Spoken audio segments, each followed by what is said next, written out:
நமது கலாச்சாரம், நமது பண்பாடு எப்போதும் நம்முடன் நீடித்து இருக்கும். சப்ஸ்கிரைப் திலக். யார்? மெதுவாக பேசுங்கள். நான் தான் அக்ரூரர். தாங்களா? இந்த இரவில் என்ன விஷயம்? தேவி ரோகிணி வந்திருக்கிறார். முதலில் அவரை உள்ளே அழையுங்கள். அக்கா ரோஹிணியா? எங்கே? அதோ நிற்கிறார். வாருங்கள். வணக்கம் அண்ணி. அக்கா, உங்களை வரவேற்கிறேன்.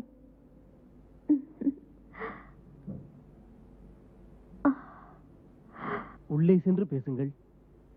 வாருங்கள். வாருங்கள், வாருங்கள் உள்ளே.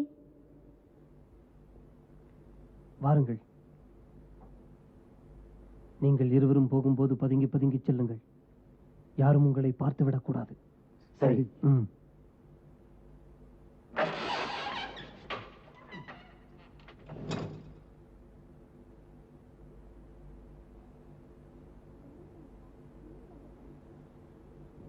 வாருங்கள் அக்கா, உள்ளே வாருங்கள். என்ன யோசனை? வாருங்கள் அக்கா.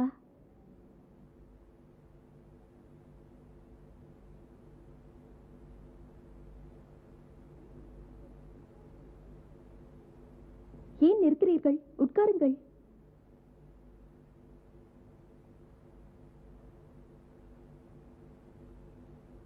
வாருங்கள் அக்ரூரரே.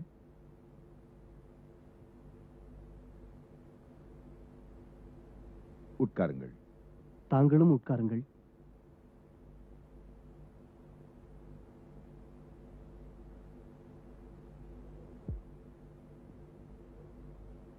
என்ன விஷயம் அக்ரூரரே?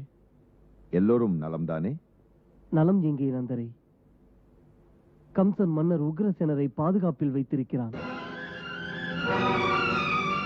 இன்று மதுரா நகரம் எங்கும் நடமாடும் மகதசேனையின் அதிகாரம்தான். ராஜகுமாரர் வசுதேவரும் தேவி தேவியும் சிறைப்படுத்தப்பட்டார்கள்.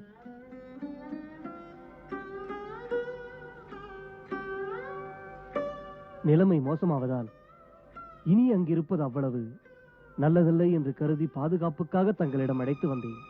மிகவும் நல்ல முடிவு. இதுவும் இவர்கள் வீடுதானே? ஆம் அண்ணி, நீங்கள் இங்கே பத்திரமாக இருக்கலாம்.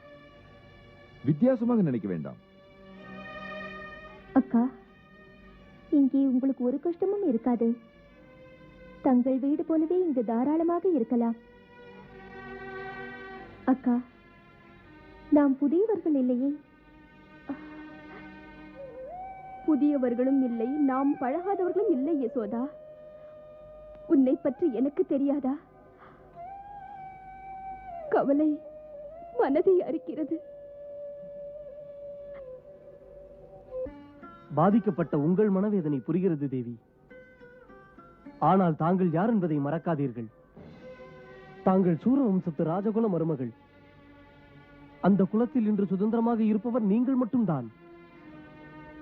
இப்படி ஒரு வேதனையான சமயத்தில் நமது யதுவம்ச தலைவர்களுக்கும் தாங்கள் லட்சிய பெண்ணாக இருக்க வேண்டிய நேரம் இது.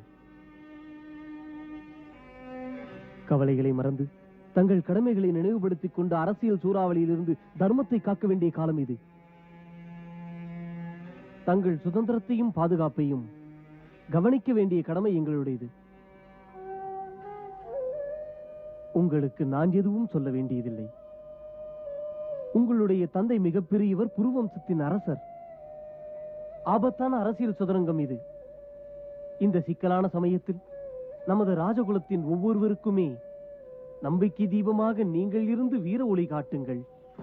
ராஜ்யத்தின் நன்மைக்காக உங்களால் ராஜகுல கௌரவம் காப்பாற்றப்பட வேண்டியிருக்கிறது. இது தங்களின் கடமை. ஆமாம் அண்ணி, அக்ரூரர் பொறுப்புணர்ந்து சொல்கிறார்.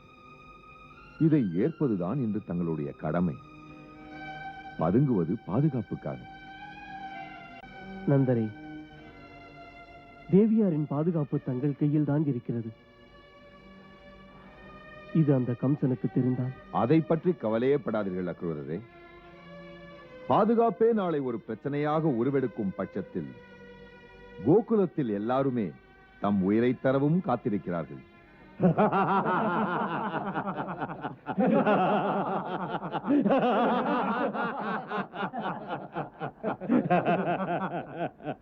கோழைகள் கோழைகள் சிதறி ஓடி ஒதுங்கி விட்டார்கள். ஒருவருக்கும் ஆண்மை இல்லை, மிரண்டு போய் தப்பினால் போதும் என்று பதுங்கி விட்டார்கள். அதுவுமின்றி அச்சப்பட்டு தமது பெண்டு பிள்ளைகளுடன் இரவோடு இரவாக மறைந்து சக்தி மிக்கவனை பார்த்தால் சமுதாயம் நடுங்குமே நண்பா. மன்னர் ஜராசந்தனுக்கு இந்த விவரம் தெரிவிக்கவில்லை. மறக்காமல் நான் அன்றிரவு இந்த செய்தியை ஒற்றர் மூலம் அனுப்பிவிட்டேன். தீட்டிய திட்டம் நிறைவேறியதென்று. அவரும் செய்தியை படித்து களித்திருப்பாரே.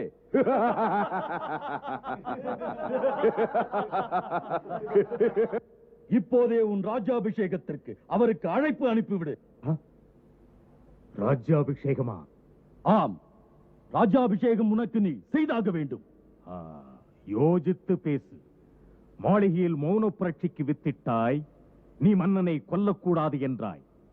நாட்டில் அக்குரரை சேர்ந்த அரசாங்க அதிகாரிகள் பொங்கி மக்கள் புரட்சி உருவாகாதா? உனக்கு புரியாது. அப்போது ஆபத்தான நேரம். கவனக்குறைவால் ஒரு புரட்சியே வெடிக்குமோ என்ற நிலை. இப்போது மட்டும் ஆக்கிரமிப்பு நடவடிக்கை போல மன்னரின் அரியாசனத்தின் மீது நான் அமர்ந்தால் மக்கள் வெறுப்பெனும் நெருப்பு என்னை சுடாதா? சுடாது. அன்றைய நிலைமை மதில் மேல் பூனை போல் இருந்தது. உனக்கு துணையாக மகதத்து சேனை ஒரு சிறு பகுதி இருந்தது. அதுவும் ராஜ மாளிகைக்குள் பயந்து பயந்து உனக்கு பணிபுரிந்தது. அன்று அதுவே ஒரு சாதனை. ஆனால் இன்று வனத்திலே மறைந்திருக்கும் மகதத்தின் சேனை பெரியது. அதோடு நம் மன்னர் பானாசூரனின் சேனையும் வர இருக்கிறது. நண்பா, எப்படி எங்கள் மூளை? பாராட்டுகிறேன், நல்ல மூளை. பிரச்சனை இன்று விருஷ்ணி வம்சம், யது வம்சம், மாதவ வம்சம் மற்றும் குக்ரு வம்சத்தின் தலைவர்களை பற்றி. மாறுபட்டவர்கள் மோத விரும்பிவிட்டால், அவர்கள் எல்லோரும் மோத விரும்பி இருந்தால் முன்பே மோதி இருப்பார்கள். மறந்து விட்டது உனக்கு. நீ சொன்னாயே எதிர்ப்பில்லை என்று. கம்சனின் வேஷங்கள் மர்மங்கள் யாருக்கும் தெரியாது. மன்னரை மறைத்து வைத்திருப்பதும் கூட தெரியாது. ஓ, ஜனங்கள் முட்டாள்கள் இல்லை நண்பா. இன்றைய இறுக்கமான நிலை கண்டு அவர்களுக்கும் புரிந்திருக்கும் ராஜாங்க மர்மங்கள் இதுவென்று. பிறகு பிறகென்ன? பொறுத்திருப்பது நன்று. எதற்கு? எதற்கென்றால் 2 காரணம் மன்னவா. முதல் காரணம், தினம் தினம் வளர்ந்து வரும் நம் சேனையின் சக்தியை கண்டு பயந்து விட்டார்கள். அதனால்தான் ஏதும் பேசாமல் இந்த நேரத்தில் அமைதியாயிருக்கிறார்கள். ஒரு சந்தர்ப்பத்தை எதிர்பார்த்து பொறுத்திருக்கிறார்கள். பலே, காற்று நம் பக்கம் வீசுகிறது. சந்தர்ப்பத்தை சாதகமாக்கு. கம்சனின் ராஜ்யாபிஷேகம் கவலையின்றி நடக்கும். அது சரி, இன்னொரு காரணம்? மன்னவா, அரசியல் அரங்கத்தில் எதிர்பக்கத்தில் இருப்பவனுக்கு பலம் அதிகரித்து விடும்போது விரோதிகளே வணங்குவதுண்டு. விரோதியை கூட வைத்துக் கொண்டு உங்களை மீறும் போது மோதினால் போதும். அரசியல் என்பது துணிந்தவர்கள் மோதி விளையாடும் மேடை. புயலுக்குள் புகுந்து பூமாலை சூடுங்கள். நண்பா, சக்தி இருந்தால் பூமியையே நீ ஆளலாம். இன்று உருவாகி உள்ள இந்த வாய்ப்பு உனக்கு மீண்டும் வராது. விட்டு விடாதே. ராஜ்யாபிஷேகத்தை பற்றி நீ திட்டமாக தெரிவித்து விடு. எதிர்ப்பவர் உன்னை ஏற்பாரா இல்லையா என்றறிய.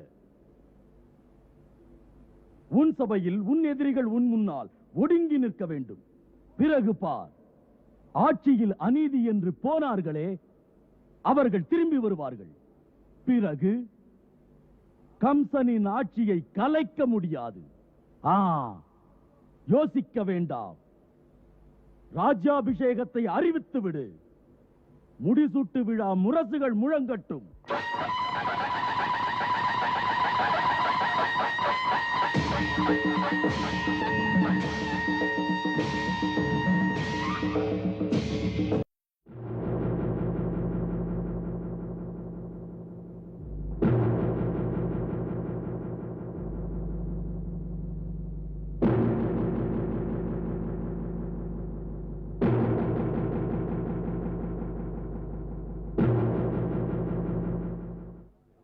மன்றமே, நான் அரியாசனத்தில் அமர்வதற்கு முன்னால் மனம் திறந்து சில உண்மைகளை இங்கு வைக்கிறேன்.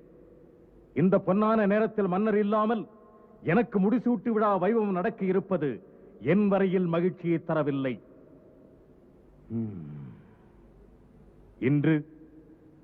இன்று வேறு வழியில்லை. பெற்ற தந்தையின் ஆடையை மதிப்பதுதான் மைந்தனின் கடமை. இந்த முடிவு மன்னரின் சுய விருப்பமா? ஏன்? நமது மன்னர் குலத்தில் ஒரு மகத்தான பாரம்பரியம் இருக்கிறது.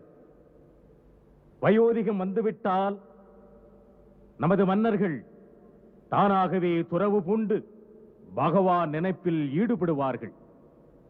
அந்த பழக்கத்தின்படி இந்த கம்சனுக்கு ஆட்சி பொறுப்பு. மன்னர் அவர்களும் தன் முன்னோர்களின் முன் உதாரணங்களை பின்பற்றுபவர் அல்லவா?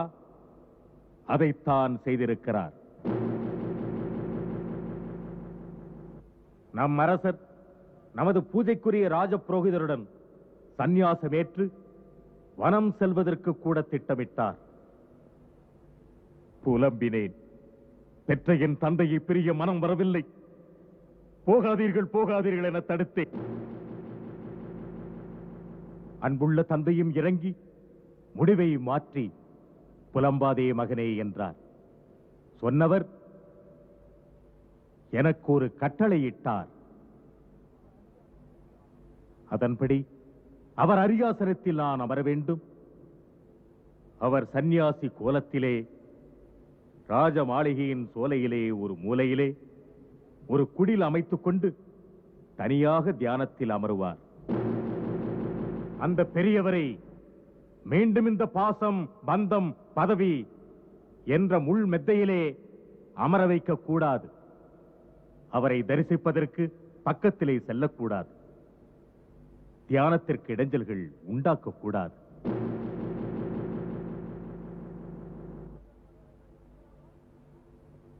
நாங்கள் மன்னரை தரிசிக்கலாமா?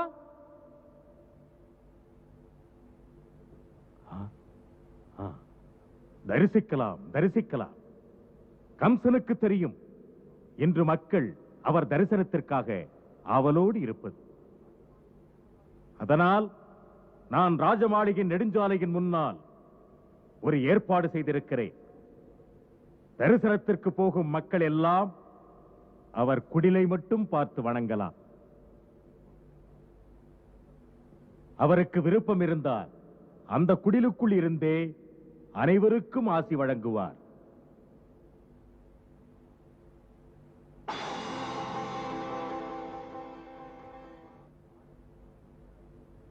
அரசர் பிரானின் ஆணைக்கு பணிந்து நடக்கும் இந்த கம்சனுக்கு அரியாசனத்தில் அமருவதற்கு அனுமதி வழங்குங்கள். தாங்கள் அனைவரும் மனதார வாழ்த்துங்கள். மகாராஜா கம்சருக்கு மகாராஜா கம்சருக்கு மகாராஜா கம்சருக்கு மகாராஜா கம்சருக்கு மகாராஜா கம்சருக்கு மகாராஜா கம்சருக்கு மகாராஜா கம்சருக்கு மகாராஜா கம்சருக்கு மகாராஜா கம்சருக்கு மகாராஜா கம்சருக்கு மகாராஜா கம்சருக்கு